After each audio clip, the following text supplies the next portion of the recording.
Mais je laisse donc la chorale aura un morceau spécial à nous exécuter et par la suite le groupe de chantres va prendre la relève et l'église entière va adorer le Seigneur.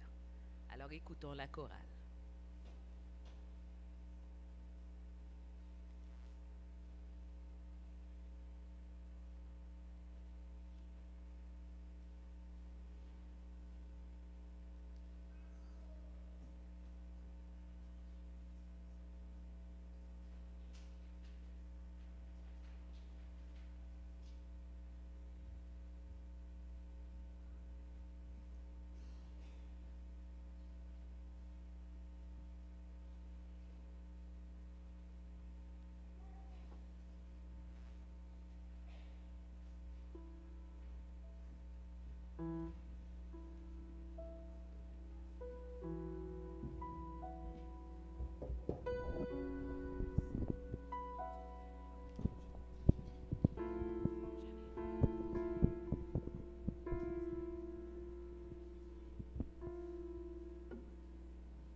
Dieu, mon cœur est tien,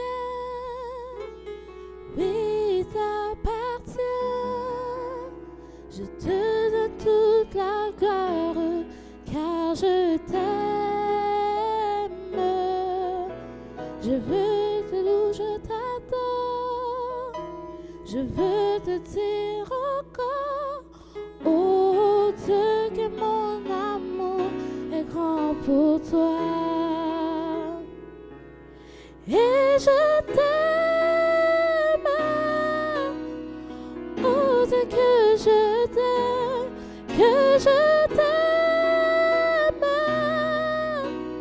oh Dieu, que je t'aime, oui, je t'aime,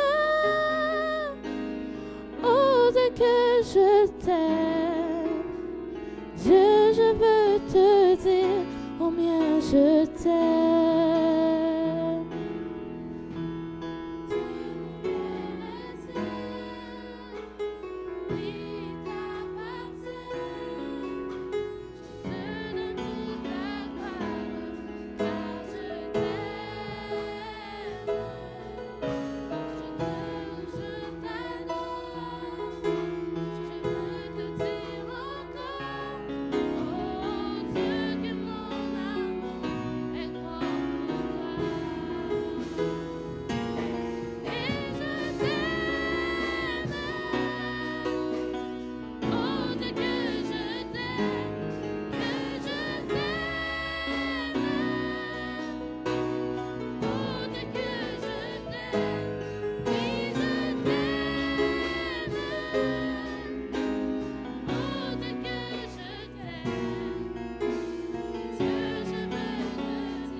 Frères et sœurs, rebonjour.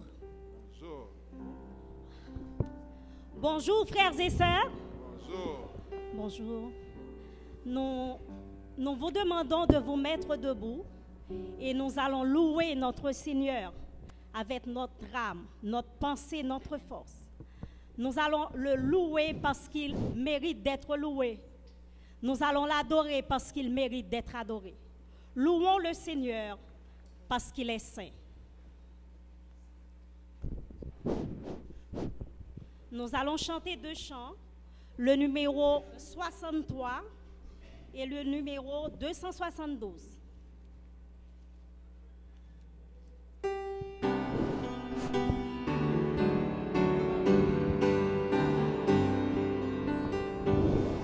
Ô bonne nouvelle, Jésus, La vie éternelle aux pécheurs perdus, puissance, richesse, force et gloire, honneur, louange et sagesse à notre Sauveur. victime Innocente, Jésus a porté sur la croix sanglante notre iniquité. Puissance, richesse, force, gloire, honneur, louange et sagesse à notre Sauveur. Dans ses meurtrissures et notre pardon, et dans ses blessures, notre guérison. Puissance, richesse, force, gloire, honneur, louange et sagesse à notre Sauveur.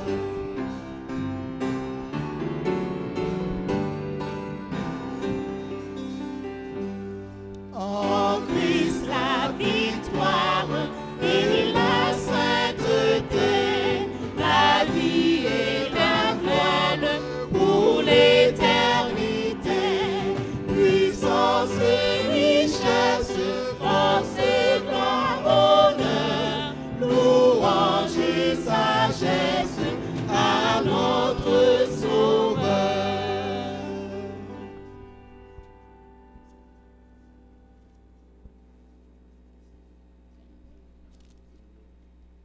272, au jour heureux, jour de bonheur.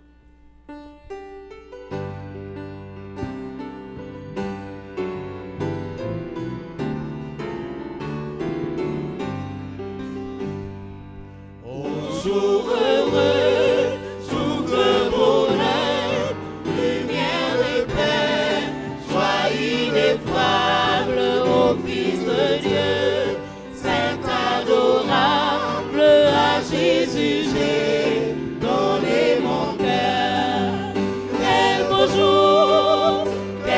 jour, pour d'un sauveur, Jésus l'amour, oui dans ma nouvelle patrie, Jésus m'attend et pour moi prie.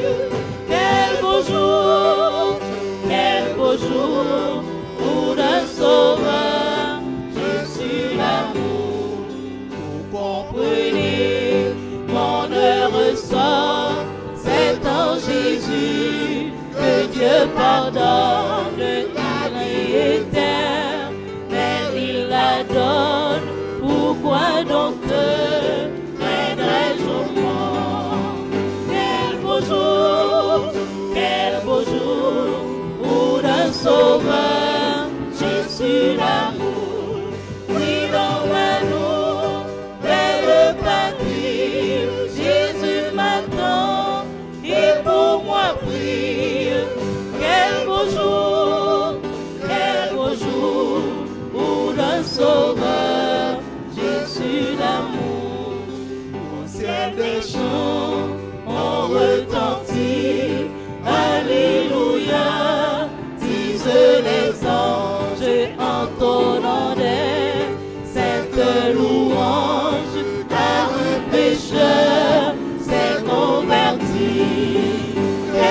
beau jour, quel beau jour pour le Sauveur, Jésus l'amour, oui dans nous, belle patrie, Jésus m'attend, et pour moi prie, quel beau jour pour le Sauveur, Jésus l'amour.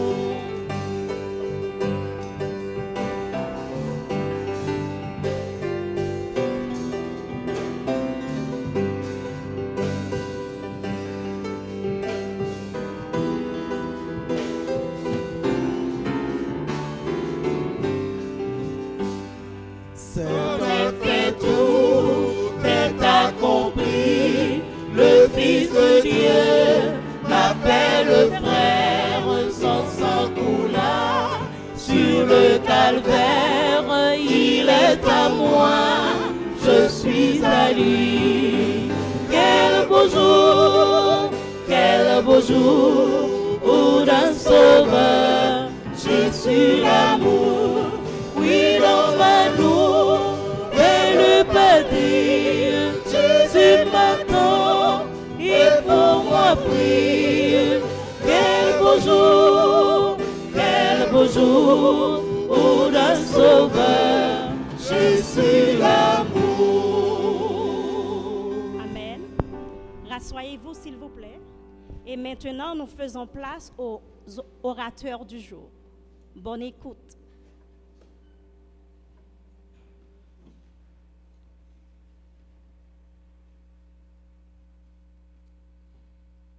Bien-aimés dans le Seigneur, c'est pour moi un immense plaisir de pouvoir me retrouver derrière le pupitre de l'église de La Fontaine que dirige un pasteur, Philippe Joseph Élysée. Je suis content de pouvoir revoir certains amis.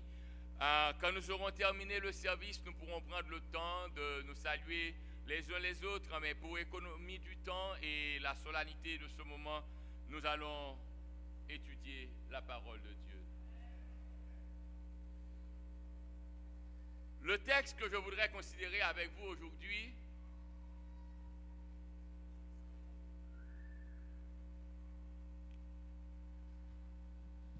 merci. Par déformation, je porte toujours mon micro à la gorge, donc je crois que j'étais à l'aise. Alors, je disais que le texte que nous allons considérer aujourd'hui, c'est le psaume 19. Je ne sais pas combien vous avez apprécié la richesse des psaumes et quelle est l'importance que vous accordez au livre des psaumes, mais je voudrais vous rappeler que les psaumes représentent les hymnes et louanges que nous utilisons aujourd'hui. Nous venons de chanter un beau chant. Quel beau jour, quel beau jour. Et le Fils de Dieu m'appelle frère. Quel grand privilège pour nous, frères et sœurs, d'avoir Jésus, le créateur de l'univers, lui qui est mort sur la croix, qui est descendu, qui a tabernaculé au milieu des hommes en vue de devenir semblable aux hommes afin de faire des hommes son égal. Lui qui a tout donné, il nous appelle frères. Vous savez, la meilleure manière de retenir une vérité est de pouvoir chanter. Quand vous chantez, vous vous rappelez ce que vous auriez pu oublier normalement si vous deviez étudier par cœur. Dans les cieux et sur la terre, il n'est aucun nom plus doux, aucun que mon cœur préfère au nom de Christ, mort pour nous. Quelle vérité! Alors, je vous rappelle que le livre des psaumes est réparti en 5 sections. C'est comme on aurait le Pentateuque au début du Nouveau Testament. Les 5 livres de Moïse, mais la structure des psaumes nous donne 5 livres également. Je vous ferai savoir que les psaumes sont écrits par différents auteurs. Et quand vous lisez dans la Bible les psaumes et que vous voyez psaume de David, la préposition utilisée pour traduire cette deux que nous avons en français, cette préposition de, c'est lamed. Et ça peut signifier 2 choses. Ça peut veut dire que ce texte a été écrit en l'honneur de David ou ce texte a été écrit par David. Tout dépendra de la manière dont vous voulez le considérer, peu importe, mais l'essentiel c'est que ce texte a une relation avec David. Alors que je vous dis également, David n'est pas le seul à écrire les psaumes, et il n'y a pas seulement des psaumes écrits à l'intention de David. Vous verrez les fils de Corée, pour ne citer que cela. Le texte qui nous concerne aujourd'hui est le psaume 19. Vous verrez à l'introduction qu'il est dit au chef des chantres en psaume de David. Souffrez encore que j'attire votre attention sur un point important. Certains d'entre vous seraient tentés de commencer à lire le psaume 19 à partir du verset 2 en disant « Les cieux racontent la gloire de Dieu et l'étendue manifeste l'œuvre de ses mains. » Mais vous conviendrez avec moi aussi, vous n'avez jamais été à l'école pour apprendre à compter à partir de 2. Quand on compte, on commence toujours avec 1. Et d'où vient cette habitude que nous avons, nous autres, beaucoup de frères et sœurs adventistes du 7e jour? Vous commencez la lecture des psaumes en sélectionnant le verset ou le numéro qui vous plaît. Non. Je vous inviterai à apprendre à relire les psaumes et à vous rappeler toujours, même s'il s'agit d'une introduction, au fils de Corée ou au fils des chantres ou psaumes de David, ou quand David se fit licencier en présence d'Abimelech, vous devez pouvoir lire tout cela parce que nous commençons avec 1. Donc, en lisant le psaume 19, nous dirons au chef des chantres, psaume de David. Les cieux racontent la gloire de Dieu et l'étendue manifeste l'œuvre de ses mains. Le jour en instruit un autre jour, la nuit en donne connaissance à une autre nuit. Ce n'est pas un langage, ce ne sont pas des paroles dont le son ne soit point entendu. Leur retentissement parcourt toute la terre, leurs accents vont aux extrémités du monde, où il a dressé une tente pour le soleil. Et le soleil, semblable à un époux qui sort de sa chambre, s'élance dans la carrière avec la joie d'un héros. Il se lève à une extrémité des cieux et achève sa course à l'autre extrémité. Rien ne se dérobe à sa chaleur. La loi de l'Éternel est parfaite, elle restaure l'âme. Le témoignage de l'Éternel est véritable, il rend sage l'ignorant. Les ordonnances de l'Éternel sont droites, elles réjouissent le cœur. Les commandements de l'Éternel sont purs, ils éclairent les yeux. La crainte de l'Éternel est pure, elle subsiste à toujours. Les jugements de l'Éternel sont vrais, ils sont tout justes. Ils sont plus précieux que l'or, que beaucoup d'or fin. Ils sont plus doux que le miel, que celui qui coule en des rayons. Ton serviteur en reçoit instruction. Pour qui les observe, la récompense est grande. Qui connaît ses égarements? Pardonne-moi ce que j'ignore. Préserve aussi ton serviteur des orgueilleux, qu'il ne domine point sur moi. Alors, je serai intègre, innocent de grands péchés. Reçois favorablement les paroles de ma bouche et les sentiments de mon cœur. Ô Éternel, mon rocher et mon libérateur. Quand j'ai parlé à mon collègue, le pasteur de l'église, pasteur Joseph-Philippe Élysée, je lui ai dit que le titre de mon message est « Les F du témoignage ». À lire ce psaume et à m'entendre lire le psaume, vous vous direz, mais Jean-Hercule, où allez-vous retrouver des F dans ce texte? Et quel rapport y a-t-il entre le psaume 19 et le témoignage? Mais quand je lis le texte et que je prie, j'ai fini par comprendre que David a parlé du témoignage avant même que Jésus soit venu en personne pour parler d'évangile. Le psaume 19 ici nous présente un tableau des plus fascinants quand nous prenons le temps de réaliser que le serviteur de Dieu, David, a été également sous l'inspiration du Saint-Esprit.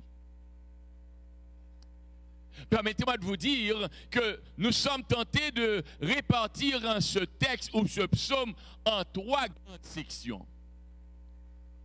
Nous irons du verset 1er au verset 7, du verset 8 au verset 12 et verset 13 au verset 15.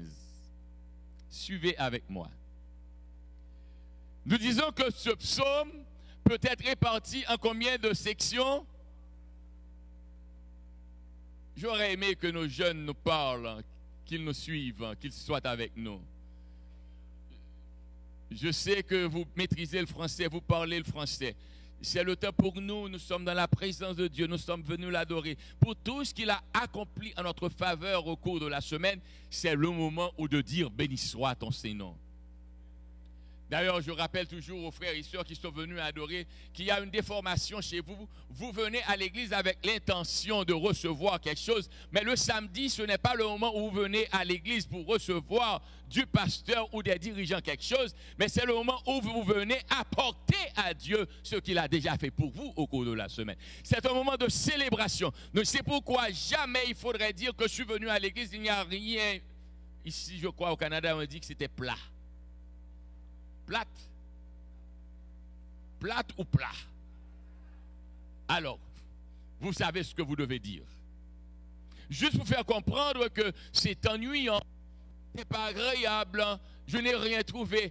À l'église, on ne vient pas pour trouver, à l'église, on vient pour apporter. Car on a déjà reçu.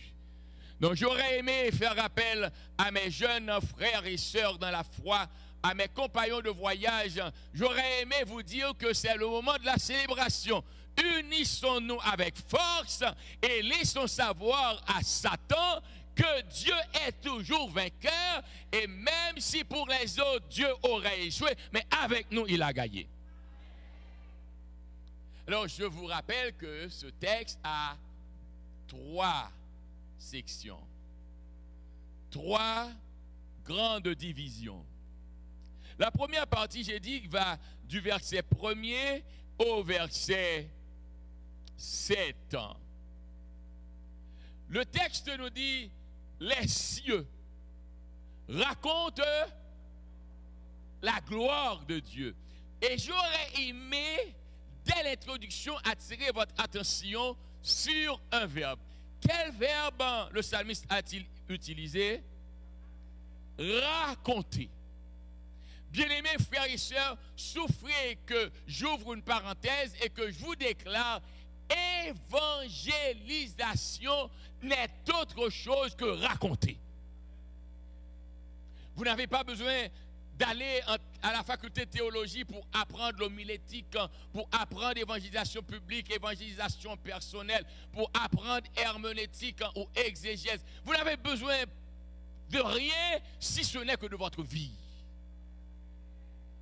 Car évangéliser n'est autre chose que raconter aux autres combien Dieu est bon pour vous. Avez-vous besoin d'un degré de théologien pour le faire? Non.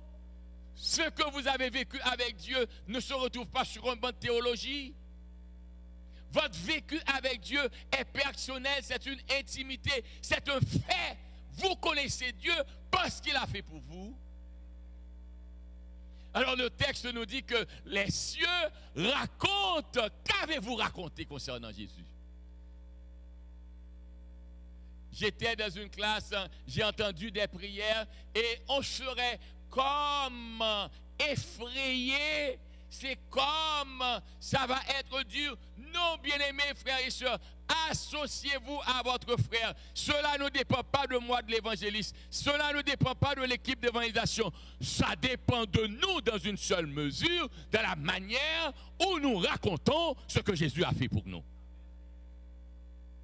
Jésus a déjà choisi ceux qui sont à lui. Il se sert de nous comme moyen pour les attirer à lui.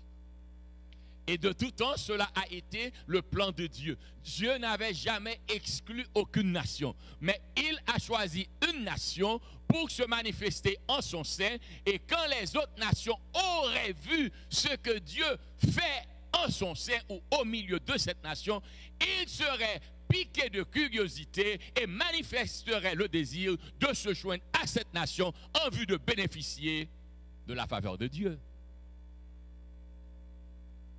Les cieux racontent la gloire de Dieu et l'étendue manifeste l'œuvre de ses mains.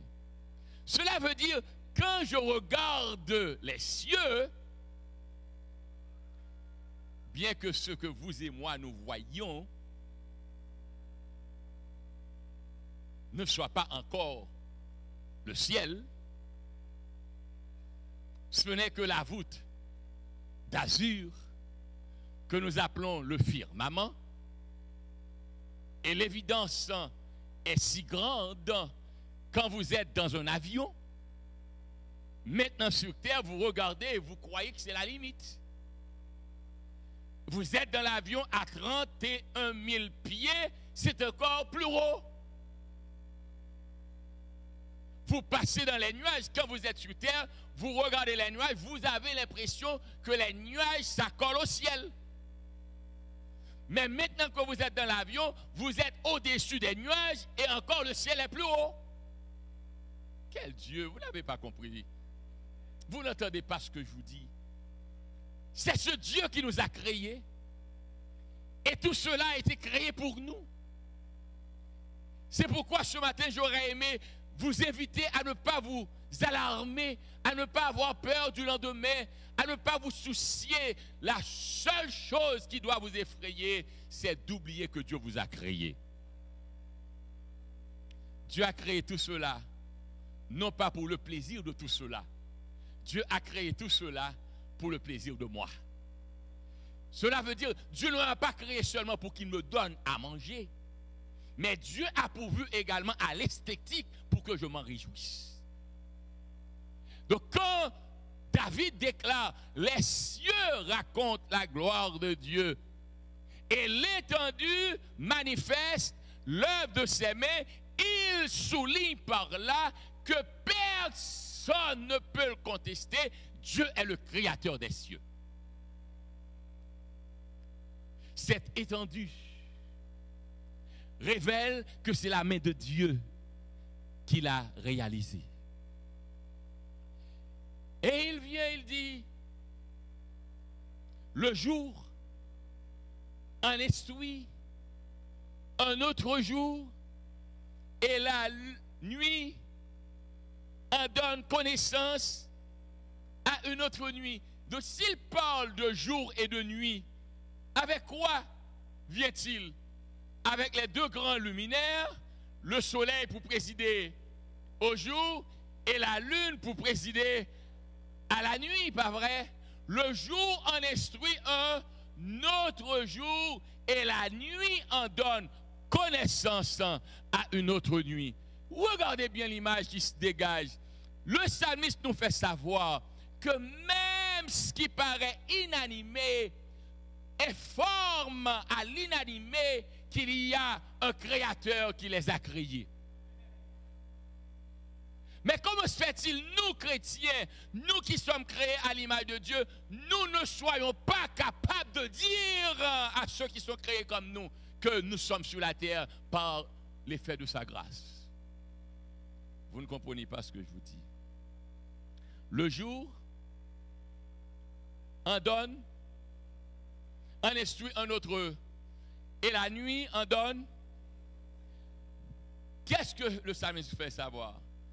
Le psalmiste nous dit que parler de Dieu ne requiert pas une formation académique, mais cela requiert seulement un témoignage.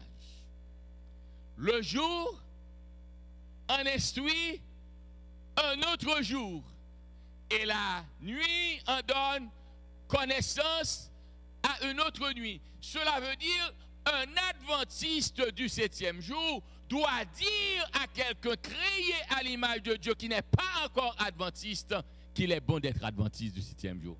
Pur et simple. Vous n'avez pas besoin de savoir de la sotériologie, de l'eschatologie. Vous n'avez pas besoin de tout cela. Vous avez besoin seulement de dire je sais où il m'a pris et ce qu'il fait pour moi. Et je sais qu'il continuera à faire pour moi car il m'aime. Et au sein de vos désarrois, au sein du tumulte qui est en train de vous assaillir, au sein de la confusion, prenez le temps de faire halte et sachez, s'il l'a fait pour moi, il le fera pour vous aussi. Car le jour en instruit un autre jour et la nuit en donne connaissance à une autre nuit. Dites-moi, vous récitiez, on nous fait apprendre cela dans les classes JA, mais vous n'avez jamais vu, ou peut-être, laissez-moi être prudent, peu d'entre vous ont réalisé que c'est un texte d'évangélisation. La nuit en donne connaissance à une autre nuit. Est-ce que vous avez dit aux autres ce que tu as fait pour vous? Quand vous travaillez, que vous êtes dans une institution et qu'on vous menace, on dit qu'on va vous révoquer. Est-ce que votre comportement va susciter chez le superviseur un certain émoi jusqu'à dire comment se fait-il qu'il reste calme alors qu'on lui dit qu'il est licencié, qu'il est révoqué? Mais comprenez bien, je dois rester calme car jamais votre travail n'était pas capable de prendre soin de moi. Votre travail n'était qu'un instrument entre les mains de celui qui m'a créé. Je n'aurai pas ce travail, mais je vivrai quand même car il règne au siècle des siècles. Est-ce que vous pouvez dire cela aux autres? Le jour en instruit un autre jour et la nuit en donne connaissance à une autre nuit. Et il dit, leur retentissement parcourt toute là et leurs accents vont aux extrémités du monde où il a dressé une tente. Avant que j'arrive à cela, regardez très bien. Ce ne sont pas des paroles. Ce n'est point un langage dont le son ne soit point entendu. Leurs accents parcourent, bien-aimés, qu'a dit Jésus à sa résurrection? Vous serez mes témoins à Jérusalem, dans la Judée, dans la Samarie et jusqu'aux extrémités de la... Est-ce que le soleil dit que Dieu existe seulement en un point? Est-ce que la lune dit que Dieu existe seulement en un continent? Ce ne sont pas des pas, ce n'est point un langage dont le son ne soit point entendu. Ça veut dire, frères et sœurs, quand nous, chrétiens, nous parlons de Dieu, nous devons être chrétiens partout où nous passons. Il y a des chrétiens qui seront chrétiens parce qu'ils savent que leur pasteur Élisée est peut-être quelque part dans la zone où on sait que l'église La Fontaine est quelque part dans cette zone, à quelques blocs, donc on est chrétien.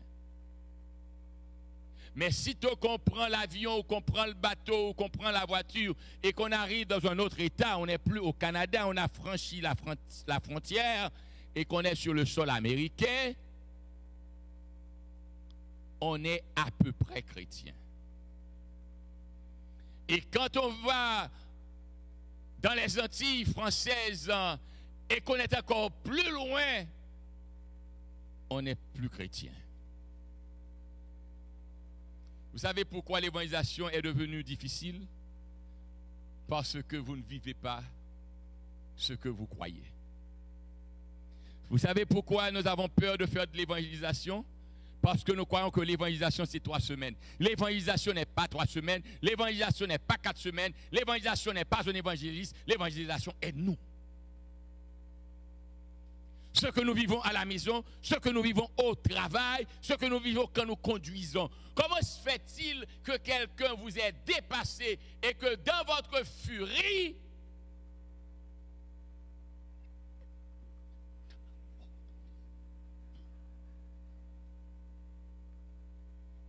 Et pour comble de malheur, quelqu'un d'autre a invité ce quelqu'un qui vous a dépassé de manière inappropriée. Et quand ce quelqu'un se présente à la porte de la fontaine, qui donc lui tend le bulletin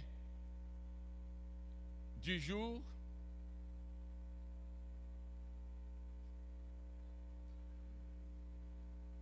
bien-aimé, le chrétien doit être chrétien tous les jours de sa vie. Le chrétien doit être chrétien où il est. Le chrétien n'a pas de limite. Le chrétien sait qu'il ne vit pas pour les règlements d'une église, qu'il ne vit pas pour les yeux des dirigeants ou du premier ancien ou du pasteur, mais il vit parce que quand le pasteur doit dormir, que le premier ancien doit être au travail, son Dieu ne dort pas. Il est toujours vivant. Il est là pour intervenir. Par conséquent, où que je sois, je vis pour la gloire de Dieu.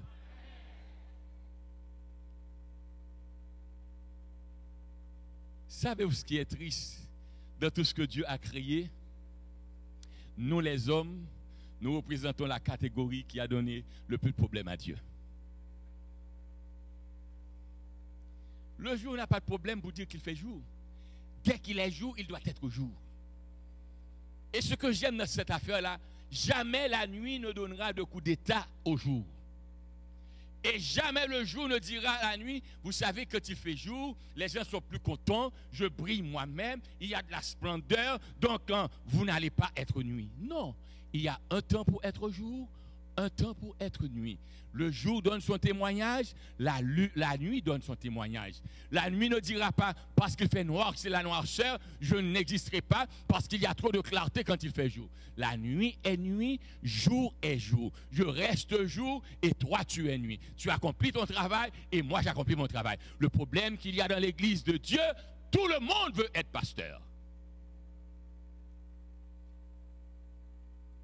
Tout le monde veut diriger. Et ce qui est essentiel, on ne le fait pas. Vous n'avez pas besoin d'être pasteur. Vous n'avez pas besoin de degrés en théologie pour témoigner. Je dis qui est mon Dieu. Et même si le pasteur parle de Dieu sans connaître Dieu, mais moi, je le connais. Restons qui nous sommes. Et vivons qui nous sommes.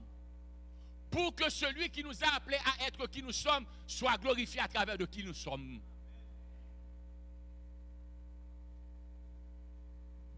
Et regardez très bien, David nous dit de quel système il parle. Les cieux racontent, et là il vient avec le système solaire, pas vrai? Il dit, il a dressé une tente où le soleil fait quoi? Sort de sa chambre comme un héros. Et il déclare, rien ne se dérobe à sa chaleur. Avant que je ne parle de la gloire de Dieu, avant que je ne parle de la grandeur de Dieu dans ce système, regardons très bien cette phrase. Rien ne se dérobe à sa chaleur. Puis-je vous parler aujourd'hui? Puis-je vraiment vous parler?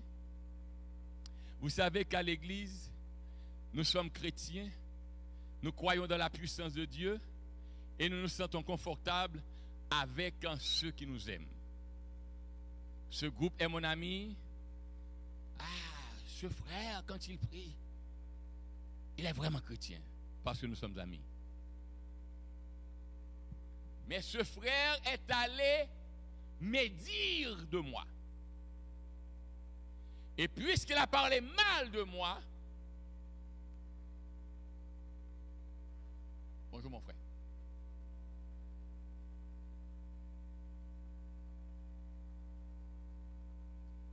Ce frère a osé parler mal à mon fils. Je ne parle pas de ça, les Georges. Je m'appelle contre Georges. Le texte nous dit, rien ne se dérobe à sa chaleur.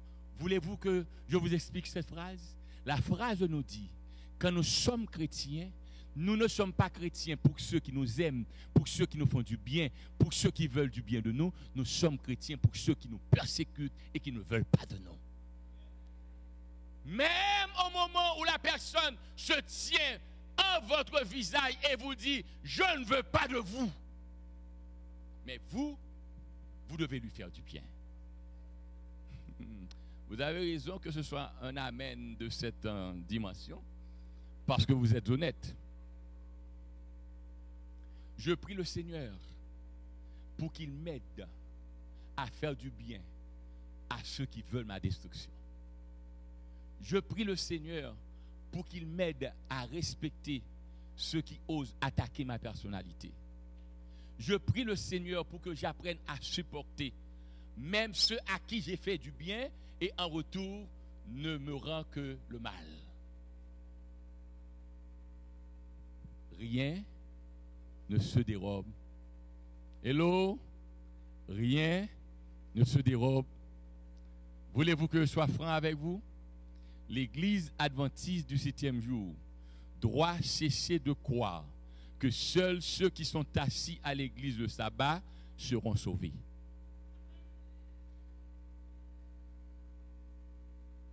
Car Dieu a fixé un temps pour que ceux qui sont à lui sincèrement se remettent totalement à lui en vue de dire qu'il est le seul sauveur.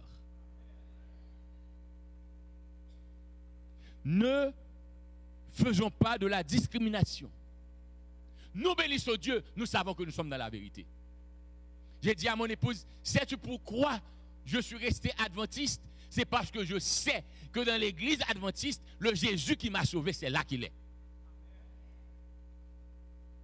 Mais sais-tu, si je devais considérer le traitement de mes frères adventistes, de ceux qui disent qu'ils vont au ciel, je cesserai d'être adventiste dès le premier jour de mon baptême.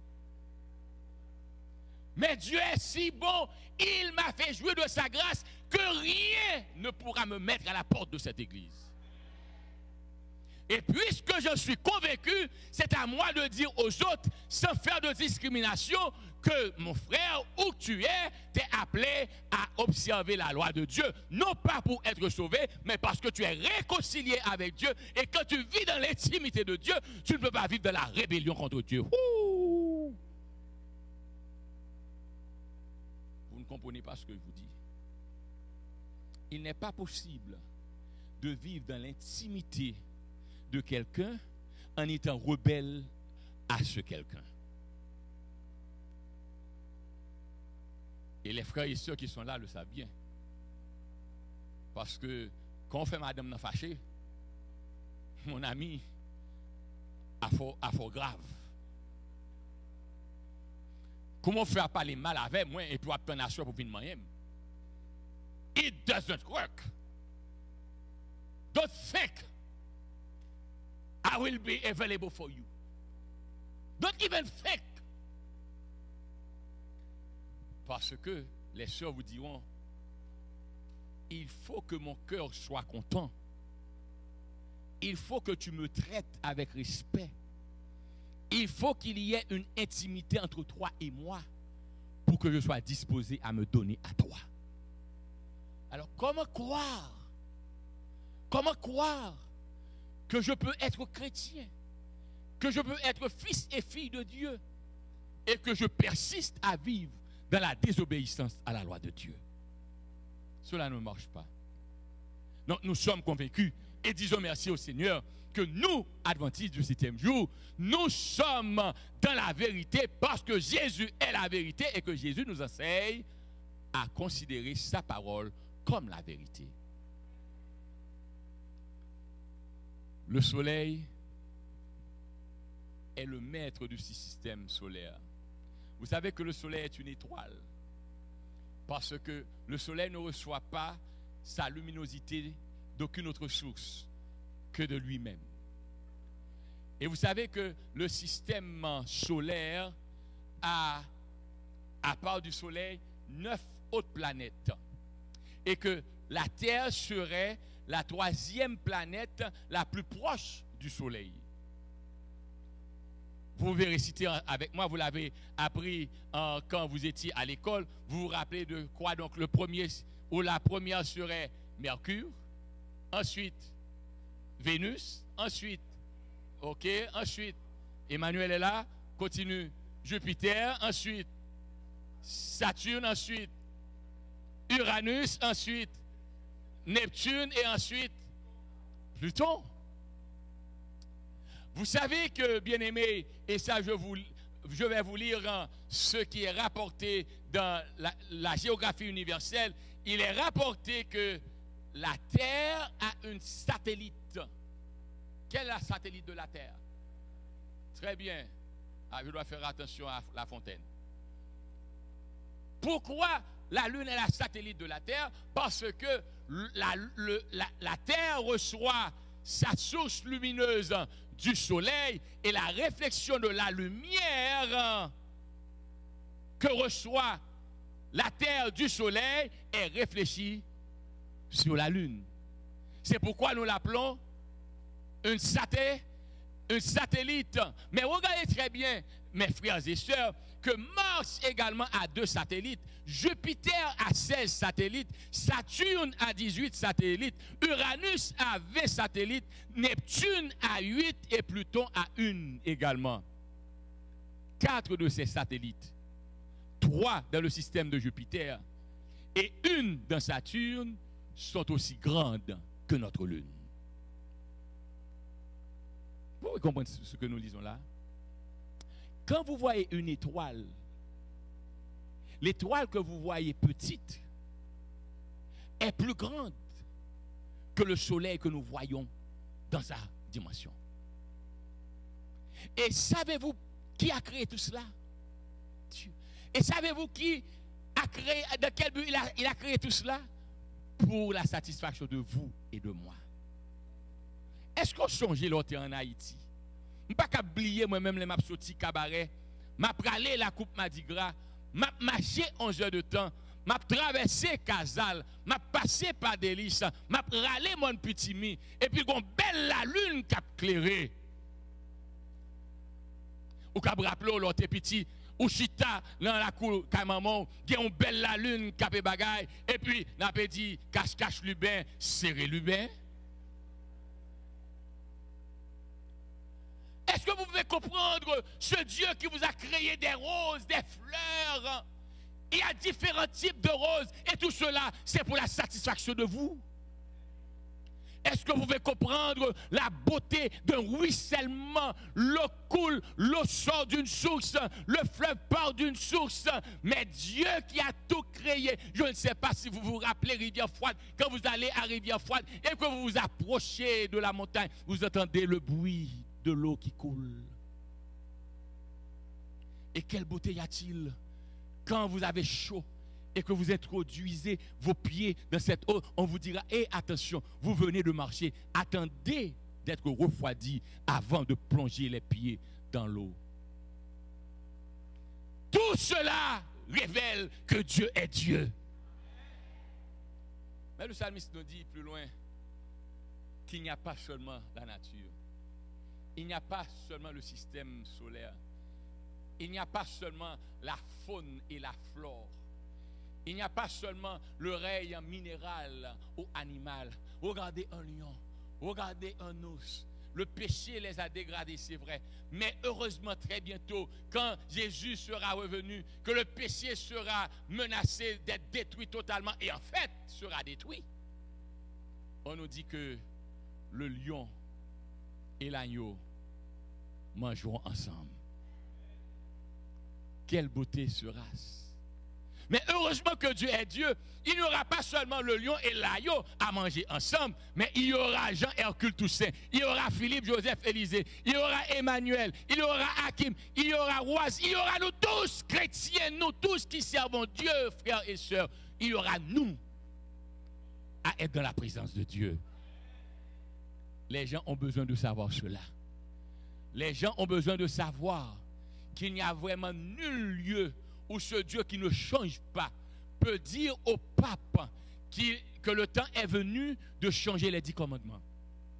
Les gens ont besoin de savoir que la parole de Dieu ne peut pas changer. Les gens ont besoin de savoir que l'adultère reste adultère et que Dieu, dans sa grâce, ne va jamais accepter que l'adultère cesse d'être adultère. Je peux commettre l'adultère et je sais que j'ai commis l'adultère parce que la loi de Dieu me dit tu dois avoir une femme. Mais quand maintenant tu me dis que Dieu t'a donné la révélation et que tu peux avoir plusieurs femmes parce que la grâce de Dieu te permet d'avoir plusieurs femmes, Ça, je ne comprends pas de quelle vision vous avez eu. Quand tu me dis qu'il va falloir changer le 5e commandement, au lieu de dire honore ton père et ta mère, maintenant nous allons dire honore tes parents. Parce que le père et la mère peuvent être 2 hommes. Le père et la mère peuvent être 2 femmes. Alors, pour ne pas provoquer de problèmes dans l'esprit des enfants, disons honore tes parents. Mais mon Dieu qui m'a créé, il a mis jour, jour reste jour, nuit reste nuit, soleil reste soleil, lune reste lune. Dieu n'a jamais changé. Les éléments de la nature n'ont jamais changé. Mon Dieu qui m'a sauvé ne changera pas. Le temps sera venu où nous, chrétiens adventistes, nous devons cesser de lutter pour parler du sabbat seulement, mais parler de Dieu, de sa beauté, dans son caractère, dans son amour. Et c'est alors que l'auteur nous dit, après avoir décrit l'élément naturel, il parle maintenant de la loi de Dieu. Le verset 8. La loi de l'Éternel est... Et il raconte tout ce que fait la loi de Dieu. En un mot, quand nous prenons la loi de Dieu dit que Dieu est Dieu. Quand nous prenons la nature nous dit, ou mettre sauter, pomper, faire sauver, mais l'eau finit sous pas audacieux. Il faut reconnaître que bon Dieu créé la terre. Ou te mettre tout athée, tout est capable de faire. Mais la réalité, c'est que, à la conclusion de tout grand discours, nous parviendrons à proclamer que Dieu est le Créateur.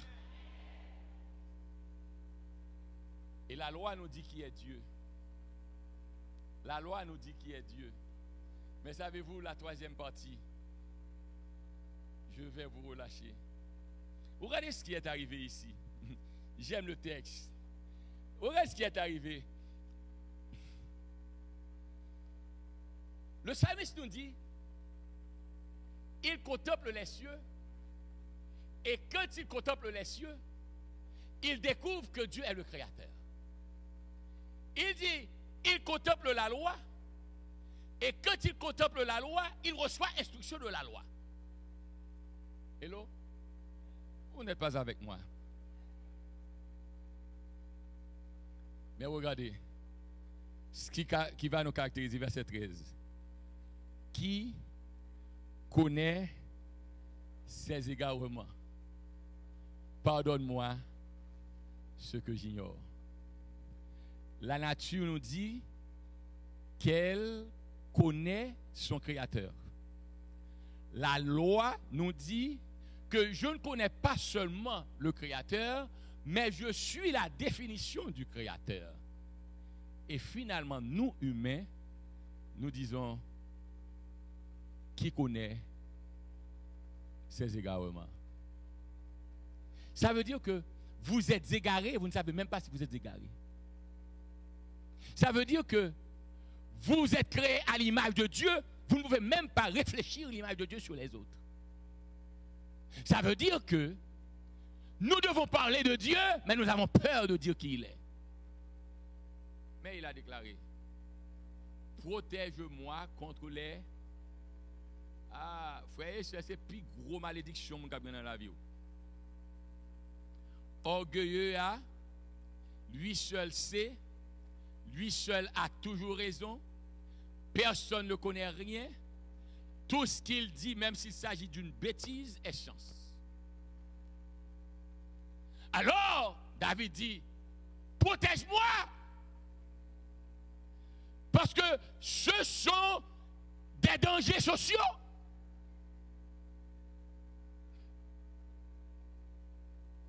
Et j'aime cette déclaration de Pluton. Il est préférable dans la vie de rencontrer un savant sot que d'avoir en relation avec un sot savant. Le savant est savant, mais il sait qu'il y a des notions qui vont au-delà de sa compétence. Il est disposé à apprendre et il se considère comme sot. Vous pouvez le former. il peut continuer à apprendre. Mais que celui qui ne sait rien, maintenant déclare qu'il sait tout, où pouvez-vous aller avec lui? Alors David de dire, Seigneur, toi qui m'as créé, protège-moi contre les orgueilleux. Mais finalement, si tu m'aides à être protégé contre les orgueilleux, si ma vie n'a rien à voir avec les orgueilleux, moi également, je cesserai d'être orgueilleux. Car n'oubliez pas, ce auteur classique français qui a déclaré, dis-moi qui tu hantes, je te dirai qui tu es. Ça veut dire que si je suis constamment en compagnie des tafiateurs, tôt ou tard je deviendrai tafiateur. Hello? Si je suis tout le temps avec des gens qui prennent de la drogue, même si je n'en prends pas, on peut me considérer comme un drogué. C'est pourquoi, bien-aimés, pour grandes que soient vos activités, ne vous levez jamais le matin sans prendre le temps de parler à Dieu. Car vous êtes qui vous fréquentez. Si vous regardez seulement la télévision, si vous regardez seulement les films de violence, si vous regardez seulement les films de péché, d'immoralité, scandale, hello, empire. Si vous regardez que des femmes changent de mari, maintenant c'est ça seulement qui domine votre esprit, vous allez réaliser, ce n'est rien à ce que j'ai un autre mari alors que je suis une femme mariée. D'ailleurs, je voudrais bien faire une expérience avec quelqu'un d'autre. Ce n'est pas toujours voir même gloire, il faut changer. Mais Dieu vous dit, un homme, une femme, jusqu'à la mort. Même si vous changez machine, ou changez caille, ou changez travail, maintenant, plan bon Dieu, fils à leur prendre, ou prendre pour la vie. Le péché a fait beaucoup de dégâts dans l'église de Dieu. Et le péché fait beaucoup de dégâts en nous. Et c'est pourquoi David nous dit, Seigneur, qui connaît ses égarements? Et aide-nous à être intègres. Mon ami, mon frère, ma soeur, regardez très bien. Pasteur, pourquoi les F de la fidélité? Il y a 3 F. 2 F nous révèlent la fidélité des témoins à Dieu. La nature est fidèle dans son témoignage. La loi de Dieu est fidèle dans son témoignage. Mais quand il arrive à l'homme, c'est la faillite. Les 3 F. 2 fidélités et une faillite.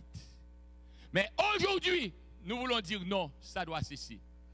Aujourd'hui, nous voulons dire à Jésus, nous sommes disposés à être aussi fidèles. Tout ce que tu nous demandes de faire, c'est de dire ce que tu as fait pour nous. Le croyez-vous? Combien d'entre vous sont disposés à dire au Seigneur, nous voici. Nous sommes disposés à dire ce que tu as fait pour nous. La femme samaritaine n'a pas été à l'université pour apprendre comment témoigner. Mais quand elle a rencontré Jésus, au contact de Jésus, on doit être transformé. Au contact de Jésus, la vie n'est plus la même. Au contact de Jésus, quelque chose doit se passer. Et quand quelque chose se passe, la timidité doit s'en aller.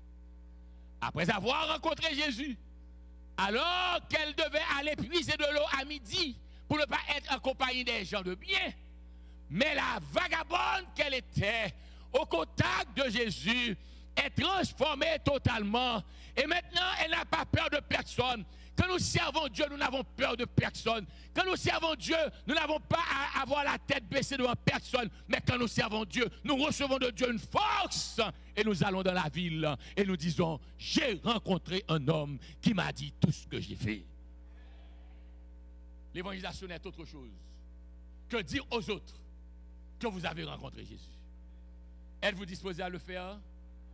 Pas seulement pour les tous les jours de votre vie. Vous voulez le faire également. Nous tous qui sommes disposés à le faire, je vous inviterai à vous mettre debout maintenant.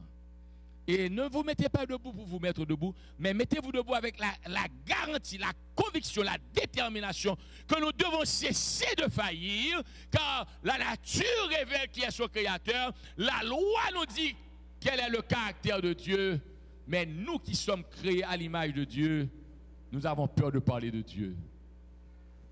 Prions le Seigneur. Seigneur Jésus, merci pour ta grâce. Nous venons de découvrir que le psaume 19 est un texte écrit sur le témoignage. La nature dit que c'est toi qui l'as créé. La loi dit qui tu es. Et nous qui sommes créés à ton image et à ta ressemblance, nous avons failli. Voudras-tu ce matin nous aider? Non pas à compter combien de commandements nous avons observés pour voir si nous sommes parfaits, mais à rester en communion intime avec toi, à vivre pour toi, à te contempler. Et puisque nous sommes constamment dans ta présence, ta loi deviendra un élément naturel dans notre vie. Bénis pour nous l'église La Fontaine. Bénis tous les pasteurs qui sont dans cette église, les anciens. Bénis les collègues qui travaillent aux côtés de pasteur Élisée pour que ton œuvre puisse progresser. Que le moi disparaisse, Seigneur. Que nous parlions de toi, non pas pour dire que nous sommes les meilleurs évangélistes, mais que nous parlions de toi pour dire que nous avons joui beaucoup plus que tout le monde de toi. Oh Seigneur, viens maintenant. Prends le contrôle de cette église. Prends le contrôle de cette communauté. Révèle-toi à tes enfants. Et ce que nous ayons à faire de la discrimination contre qui que ce soit, aide-nous à prendre position pour toi. Comme Esther eut à prendre position pour toi. Daniel eut à le faire. Donne à la fin de ce siècle, ou au début de ce siècle, mais à la fin des temps, que nous disions que être adventiste n'est pas une doctrine. Être adventiste n'est pas une adhésion, mais être adventiste est une conviction et un style de vie. Amen. Viens à notre secours. Pour ta gloire en Jésus, nous te prions, toi qui vivrais au siècle des siècles. Amen. Merci, asseyez-vous.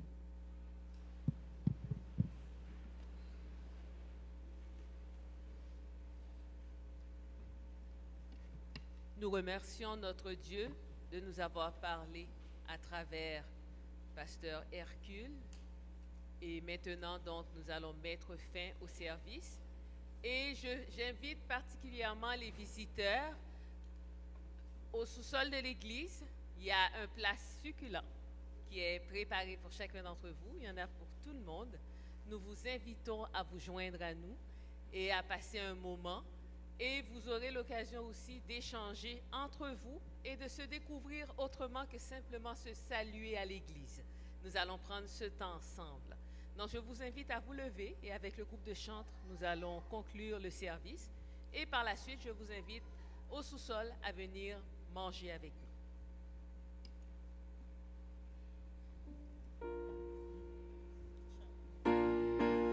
Le numéro 539. Travaillons tous pour notre maître. Travaillons tous pour notre maître, moissonnons pour l'éternité, car bientôt Jésus va paraître, l'agneau avec fidélité, dans la plaine et dans la vallée, on voit onduler sous l'azur une riche moisson.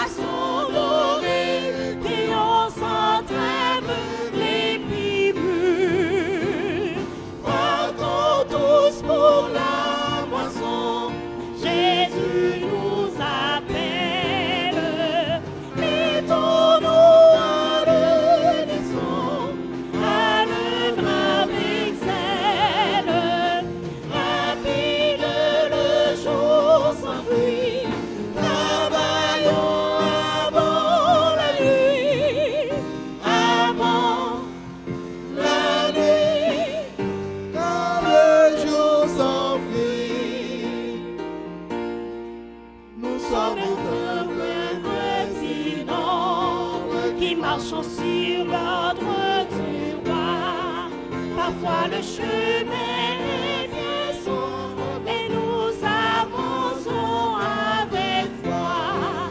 La bonne graine est abondante, il faut aller la recueillir avec une foi patiente, chercher pour la découvrir.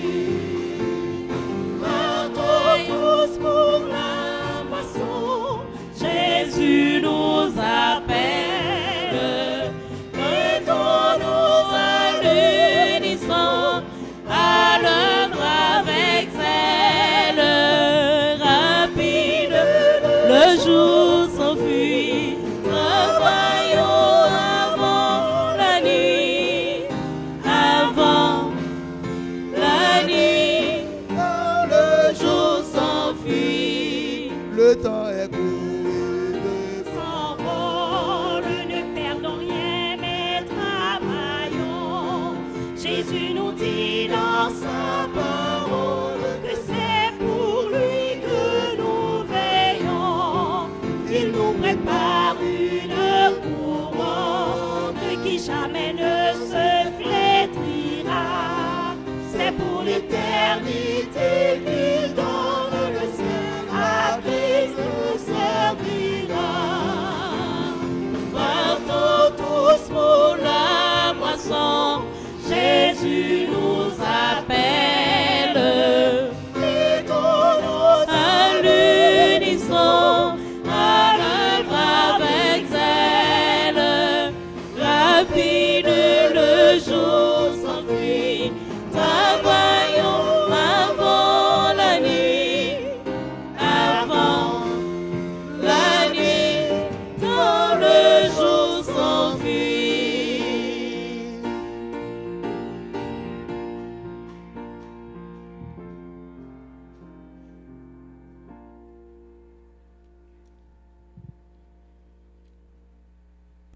Aide-nous, Seigneur, à vivre pour toi. Et en ces temps de la fin, mets en nous la flamme de l'évangile, la passion de toi, et que quiconque nous voit où nous nous trouvons puisse témoigner qu'il vit pour Dieu et que Dieu vit en lui. Bénis ton peuple et renvoie-nous de devant ta face avec l'onction de ta paix et de ta grâce. En Jésus, ton Fils, notre Sauveur, nous te prions, toi qui vis et règnes au siècle des siècles. Amen.